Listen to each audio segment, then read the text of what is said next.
क्या नाम हुआ हुआ? बिंदेश्वरी महतो। अच्छा, बिंदे किस टोला में, किस पंचायत से आप नामांकन करा के क्षेत्र में आप आ रहे हैं? ग्राम पंचायत राज गौड़ा शक्ति, किस पद से? क्षेत्र संख्या 19, मुखिया पद से। मुखिया पद से। अच्छा बाबा, ये बताएं कि आखिर इस क्षेत्र में, इस पंचायत में ऐसी क्या समस्या आन पड़े कि आपको पुनः इस उम्र में भी समाज सेवा में लीन होना पड़ा, जनताओं के दुख दर्द में हमदर्द बन के साथ देना पड़ रहा है? इससे क्या समस्या आ गई, क्या कमियां रह गई इससे? बहुत सारी समस्याएं यहाँ उत्पन्न है, जैसे वृद्धा पेंशन है और क्या कहते हैं नल जल योजना है। नल जल योजना तो लगा लेकिन पानी कहीं चल नहीं रहा है, वो जाम ताम पड़ गया है। और इंदिरा आवास जो है उसमें मुखिया जी के द्वारा बहुत बड़ा घोटाला हुआ है, जो अभी भी बहुत आदमी रिटर्निंग में पैसा मांग रहा है और जिससे ऊब करके लोग यहाँ तंग और तबाह उड़ गया है। किसी प्रकार की, जबकि राज्य सरकार और केंद्र सरकार कुल मिला के 481 योजनाएं रन कर रही है बिहार में, जिसमें मात्र 15 या 20 योजना जो है वह बिहार में चल रहा है मात्र। और वो भी इंदिरा आवास फलना चिलना ढकलना जो है। नल जल योजना है, जो नल जल योजना बेकार पड़ गया। वृद्धा पेंशन योजना है, उसमें बहुत का नाम छूट गया।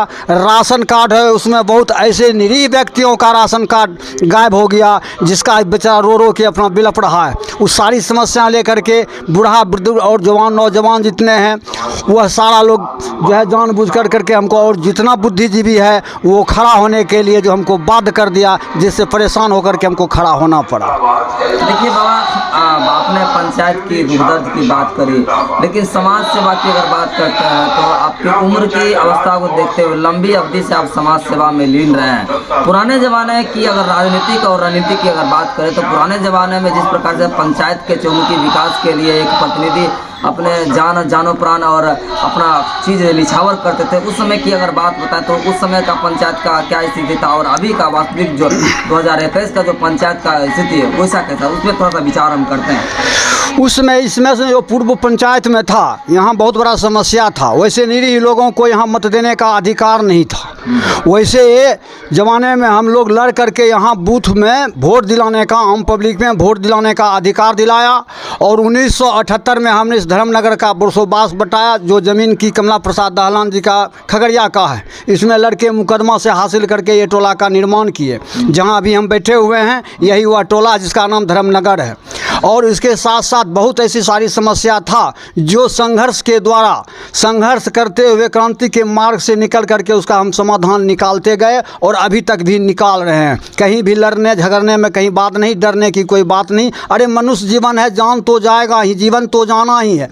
लेकिन अध्यात्म की शिक्षा जब लेते हैं हम लोग, धर्म ग्रंथ की ओर जब अब चलते हैं, मानवता की गुण और अवगुण की ओर जब चलते हैं, तो उसमें होता है कि जीवन तो या जो नेचर है, जीवन से कोई सार्थकता है नहीं। इसलिए अंतिम वह संपत्ति कमाओ जो अंतिम आपके साथ तक ऊपर चला जाए, क्योंकि वहाँ भी बहुत हिसाब किताब होगा, चाहे हिंदू हो या मुस्लिम। हिंदू को भी ऊपर जाने के बाद बहुत सारे प्रश्न होते हैं जो जवाब देना पड़ता है, और मुस्लिम जी को भी कब्रिस्तान में जैसा सुनते हैं कि उनसे भी बहुत सारी पूछताछ होता है।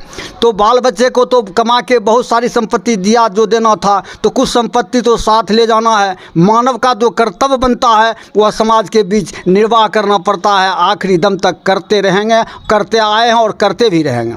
चलिए, आपने पंचायत और इस विकास की चर्चा, बदहाली की चर्चा हम लोगों ने की है, पूर्व के भी पंचायत की चर्चा हम लोगों ने की है, लेकिन अगर आपको अपार समर्थन मिल जाता है फिर किन किन नई योजनाओं को सृजन करने के लिए फिर जनताओं के बीच आप जाएंगे? सर्वप्रथम तो हम किसान की योजना, जो किसान को बहुत तरह का तंग तबाही है, जैसे धान का भी बुआई हुआ और धान डूब गया, तो इस पर जो अनुदान मिलता है इस साल मिलना चाहिए। उसके बाद शिक्षा के विभाग में हम प्रवेश करेंगे सेकेंड राउंड में, कि सरकार के द्वारा जो शिक्षा चल रहा है, जो स्कूल निर्भस होकर के चल रहा है, उस पर पूरी ताकत से शिक्षा को लागू करना। उसके बाद जितने गरीब गुरबा लोग हैं समाज में, उसके साथ जितना भी जुल्म हो या चाहे जितना भी सरकार की योजनाएं चल रहा है उसको लागू कर करके उन तमाम जनताओं के पास पहुंचाना ही हमारा पुनीत कर्तव्य बनेगा। अपार समर्थन के लिए खास करके महिलाओं को इस चुनाव में बड़ी मात्रा में भागीदारी बनने के लिए क्या कहना चाहेंगे आप, क्या संदेश देना चाहेंगे? महिला समाज को तो हम सशक्तिकरण में पूरा लाने का प्रयास कर रहे हैं। चाहे जितनी शक्ति उसको मिल जाए वह भी हो, लेकिन सरकार के द्वारा जो उसकी सहायता प्रदान किया रहा है उसमें भी हम उसमें पूरा सहयोग देंगे।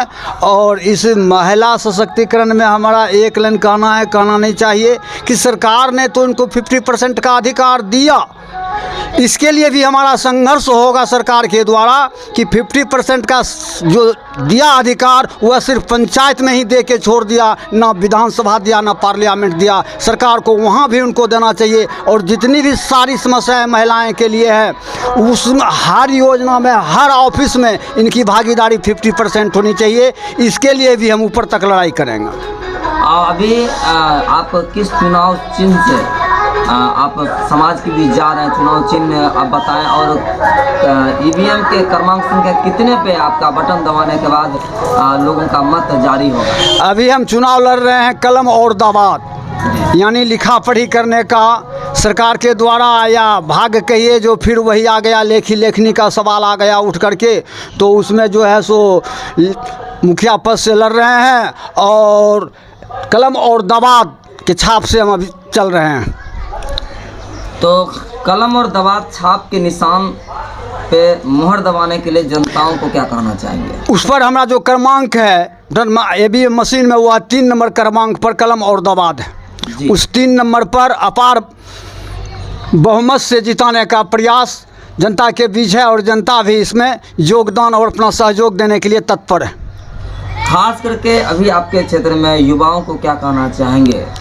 युवाओं को यही कहना है कि उन जो जिस लाइन में युवा हैं, चाहे खेल की योजना हो तो खेल संबंधी सारी योजनाओं को लाना। हमारे यहाँ फील्ड है जिस फील्ड में बहुत सारे गड्ढा बन गया है और सड़क बनाने के कार्य में बहुत बड़ा गड्ढा कर दिया जिसमें 2 बालक डूब रहा था इस साल।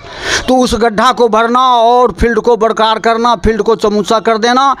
चाहे जिस भी मान लीजिए गरीब गुरबा के युवा हैं तो उसके लिए जो सरकार की योजनाएं चल रही है युवाओं के लिए उसमें देना। गरीब गुरबा के लिए जैसे मुफ्त में बकरी का योजना जो सरकार के द्वारा दिया है गरीब गुरबा को, वो भी दिया जाएगा।